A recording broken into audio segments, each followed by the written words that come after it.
There was actually a superb list of choruses, songs and stuff we sang this morning, and they hit fair and square right in the middle of really the message of the whole book of Ruth.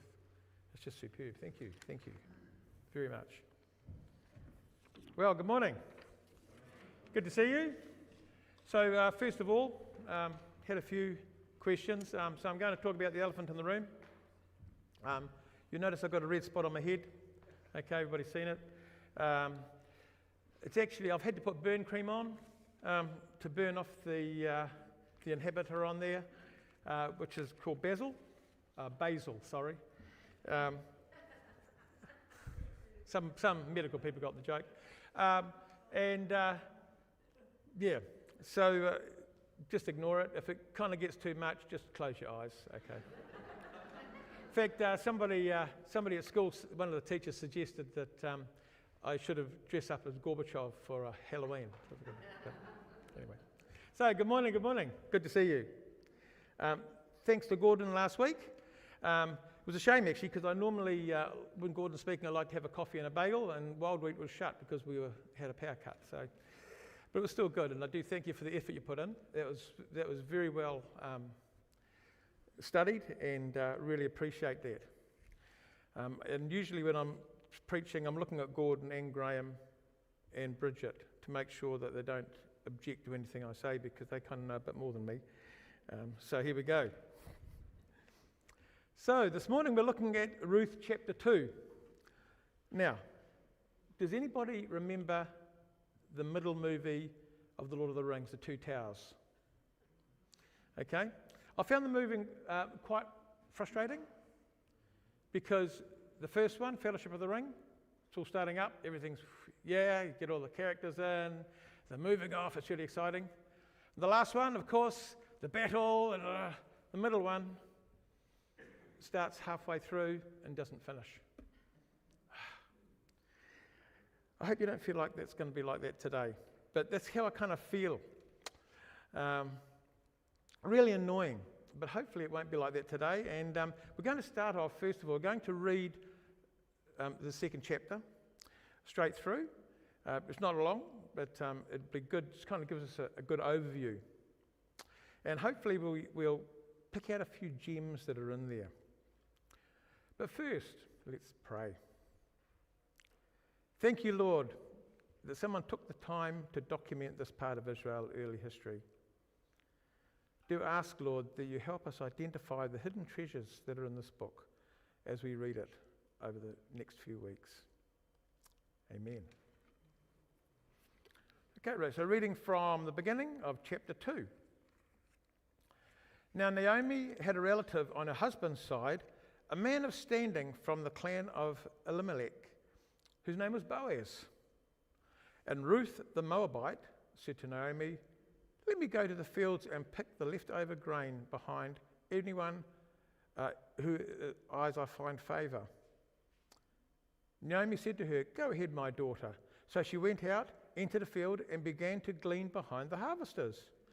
As it turned out, she was working in a field belonging to Boaz, who was from the clan of Elimelech. Just then Boaz arrived from Bethlehem and greeted the harvesters. "The Lord be with you." "The Lord bless you," they answered. Boaz asked the overseer of the harvesters, "Who does this young woman belong to?" The overseer replied, "She is a Moabite who came back from Moab with Naomi." She said, "Please let me glean and gather among the sheaves behind the harvesters." She came into the field and has remained here from morning till now, except for a short rest in the shelter. So Boaz said to Ruth, "My daughter, listen to me. Don't go and glean in another field, and don't go away from here. Stay here with the women who work for me. Watch the field where the men are harvesting, and follow along after the women. I've told the men not to lay a hand on you, and whenever you are thirsty, go and get a drink from the water jars the men have filled." At this she bowed down with her face to the ground. She asked him, "Why have I found such favour in your eyes that you notice me, a foreigner?" Boaz replied, "I have been told all about what you have done for your mother-in-law since the death of your husband. how you left your father and mother and your homeland and came to live with a people you did not know before. May the Lord repay you for what you have done. May you be richly rewarded by the Lord, the God of Israel, under whose wings you have come to take refuge. May I continue to find favour in your eyes, my Lord, she said.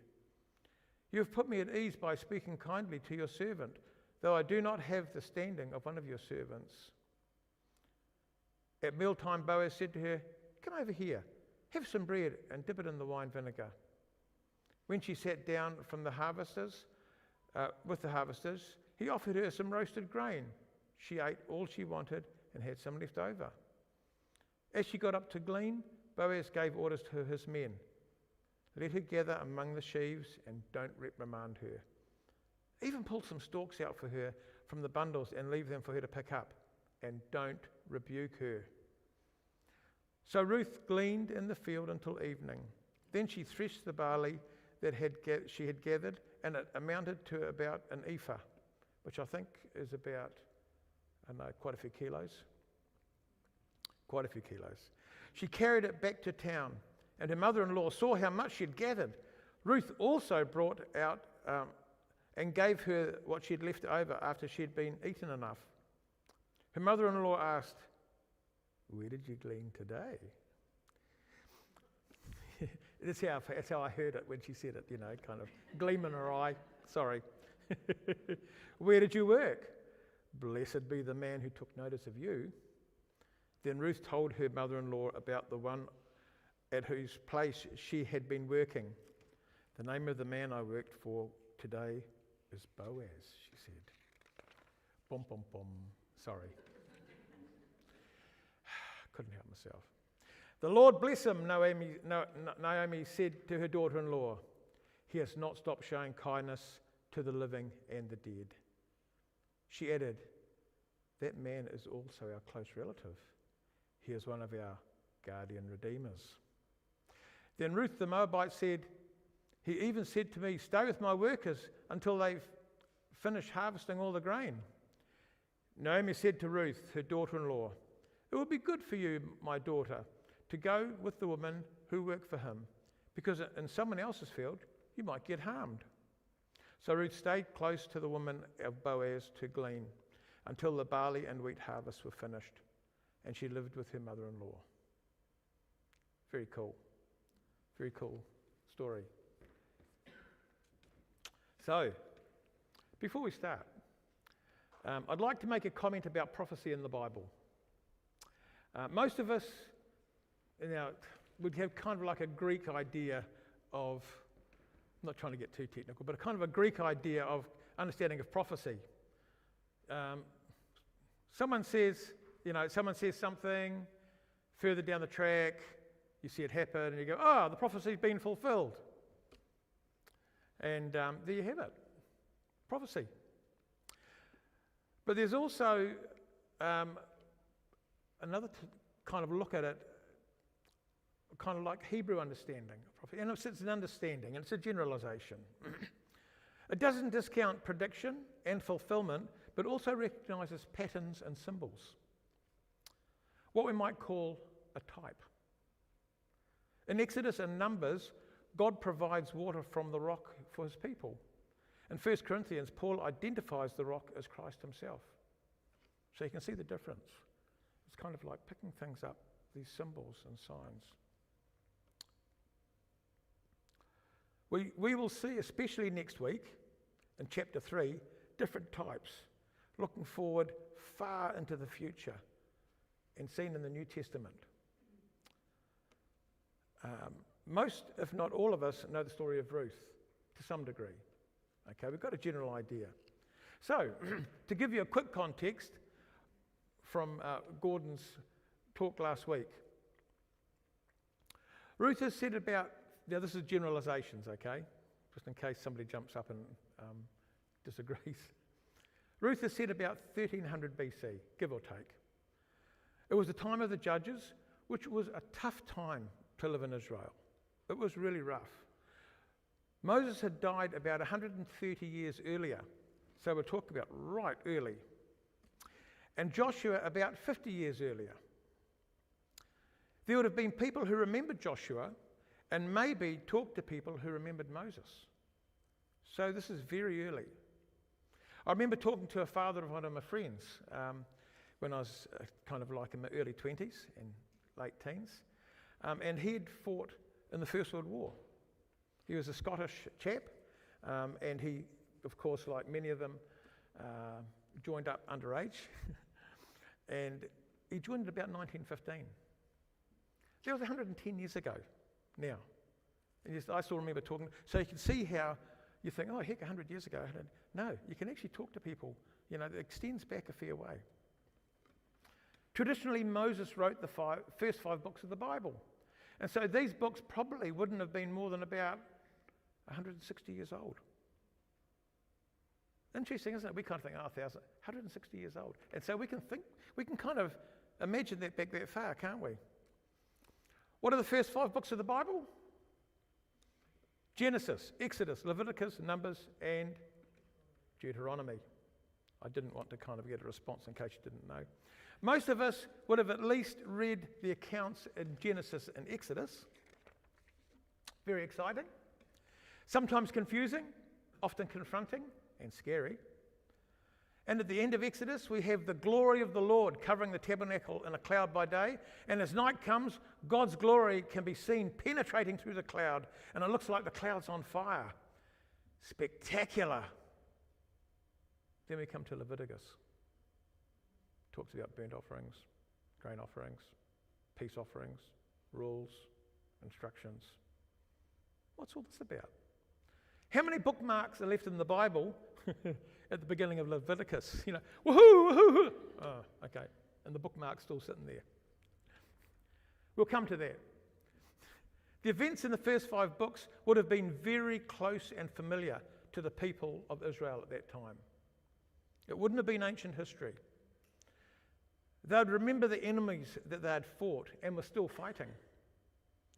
They would remember the families and events that shaped Israel as it emerged into a nation. And yes, they'd have remembered Balaam, who wasn't having any luck cursing Israel, so suggested that the Moabite woman seduce the men of Israel, turning their allegiance from God of Israel and indulging themselves in idolatrous worship of Baal. This caused havoc among the people. It was terrible. So I remember, how does this work? You kind of think, lovely story, but how does this work? Moabite women were off limits to Israeli men because of the damage they caused and the influence they had in relationship to worshipping God. You weren't meant to have anything to do with them. You weren't meant to marry them. Then it struck me. Ruth chapter 1, verses 16 and 17. Ruth changes her allegiance from Baal, the culture of Moab, and her family. And she turns it to Naomi and the God of Israel and Israel. That's why. That's why. It's in a way she's kind of justified, if you can understand that. Don't want to get too deep into that, but you can kind of see the difference. It was actually a flip. And I quite like this part because and it's kind of like it's when she says, my God will be your God, and when I die, and all that sort of thing. And she you can imagine that the argument kind of, there she's going. She's saying, my God is your God, and when you die, I'll die, and death will not part us. And I love the understatement of the next verse. Okay, Naomi realised that Ruth was determined to go with her, so she stopped urging her. And you can imagine Ruth going, la, la, la, la, la, and Naomi goes, okay. And so at the beginning of chapter 2, Ruth the Moabite, a title that is repeated in the book of Ruth, chooses a life of destitution so that she can look after her mother-in-law. They need to eat. She looks for a job. Now, for those of you who have left the bookmark at the beginning of Leviticus, could you please move it to Leviticus 19, verses 9 and 10? And I haven't got it up on the board, on the screen. I'm going to read it, and you can look at it. It's good for you to look it up. So this is verse 9. When you gather the harvest of your land, you must not completely harvest the corner of your field, and you must not gather up the gleanings of your harvest. You must not pick your vineyard bare, and you must not gather up the fallen grapes of your vineyard. You must leave them for the poor and the resident foreigner. I am the Lord your God. So the rule was, go through once. Anything left behind belongs to the poor, who also needs to eat. God's grace cared for the poor and the foreigners through the law. See, the law isn't just rules, it's a way of life. And it's actually God caring. It's His grace. And all our songs we sang today was about God's grace. And we see God's grace working through Leviticus.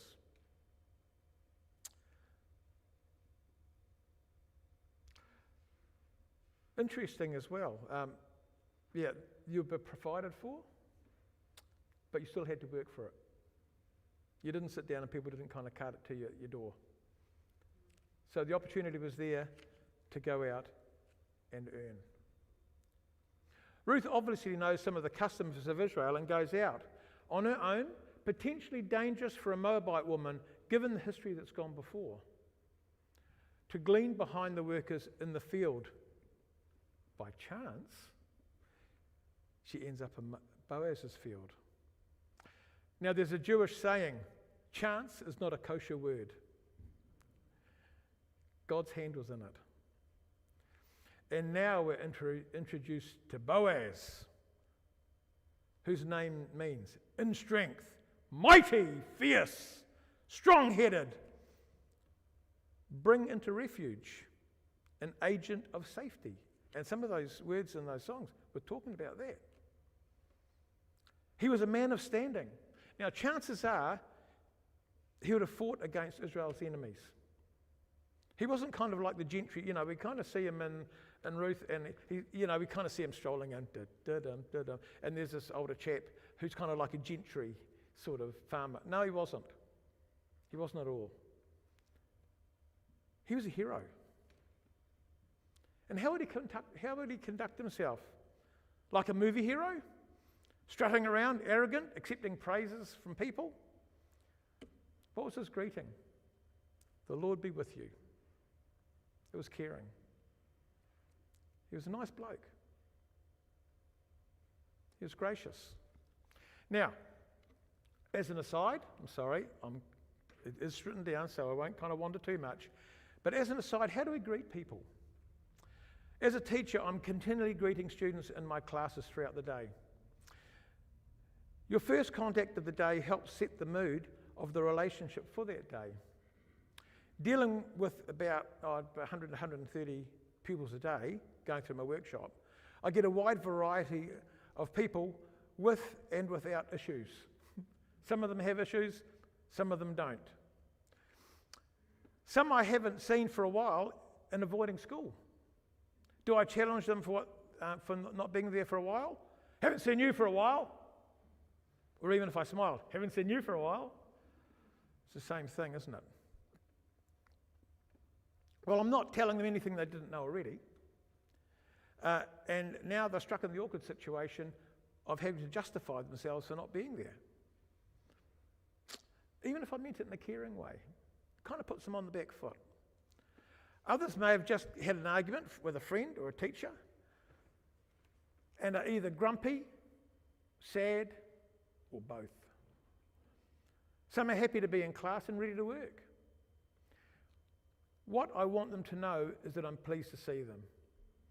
Even if for some of them, it might have been easier for me if they weren't there. Okay, I shouldn't have said that on camera. I just tell them that it's great to see them. And I do. It is great to see them. It's just a lot of fun.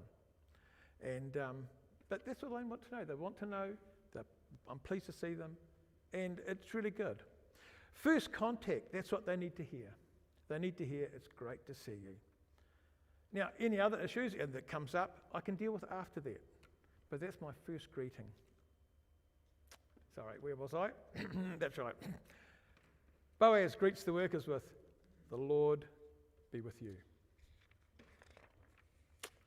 After his greeting, he gets down to business. And one of the questions is about the person in the field that he doesn't recognise.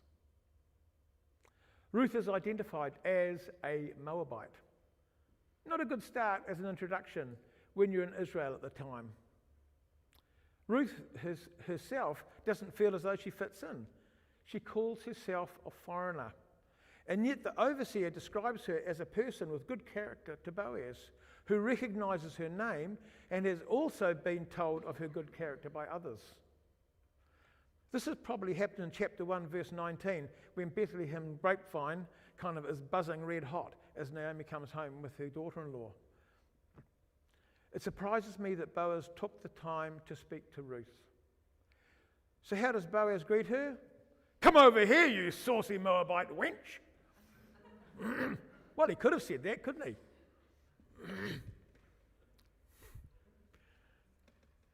Sorry.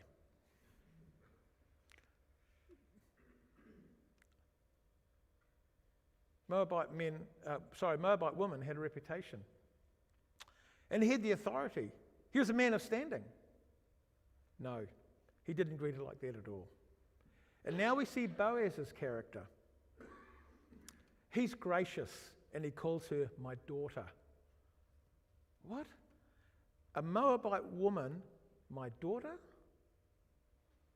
He treats her with great respect and gives her preferential treatment like a daughter beyond any other person gleaning in the field at that time. She probably wasn't the only person there. There would have been a few of them there, picking up what they could. Ruth returns home that evening and tells Naomi about her very productive and successful day. Naomi confirms Boaz's good character and then introduces information that is pivotal to the narrative. Boaz is a Gaal, a kinsman redeemer. This is a person who, under certain conditions, is able to reinstate the property and families of people in their clan who are destitute. So when you get home, take your bookmark and move it along a bit further in Leviticus to chapter 25. You can read that for homework, especially from verse 47. But the whole chapter is great. Also remember what I said about prophecy and types found in the Bible? A small hint. Revelation chapter 5. Have a read of that and see if you can kind of I'm sure Bridget will explain that next week. No pressure, Bridget. We find Leviticus a bit hard to read as a book, but the book of Ruth shows how God's grace from the book of the law should be put into action, and also shows us a bit of God's character as well. At the end of the chapter, I think Naomi had a plan brewing in her head. Good Jewish mother. She tells Ruth to stay working in Boaz's fields. So Ruth works right through the barley harvest and on into the wheat harvest. That's about 4 months of work where Ruth and Boaz get to know each other. So, everything is now in place for chapter 3. Will Ruth have to get another job after the harvest? What's the significance of Boaz being a kinsman redeemer? Will Naomi ever get a grandchild? Come back next week for chapter 3. Book of Ruth. Thank you.